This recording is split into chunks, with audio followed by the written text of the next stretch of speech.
আচ্ছা, রাম মন্দিরেতে শুধু রাম, সীতা, কৃষ্ণ, রাধা নেই, তার পাশাপাশি রয়েছে মা রাধা, কি শারদা, মা শারদা। তো এখানে মা শারদা দেবী দুর্গা রূপে পূজিত হয়। আর এখানে রয়েছেন মন্দিরের পূজারী বর্গ, এনারা রয়েছেন।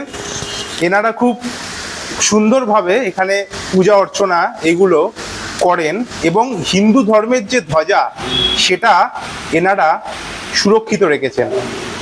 আর একটুখানি এগোলেই রয়েছে মেটিয়াপুরুষ, যেটা হচ্ছে মুসলমান পাড়া, তার মধ্যেই রয়েছে রাম সীতা।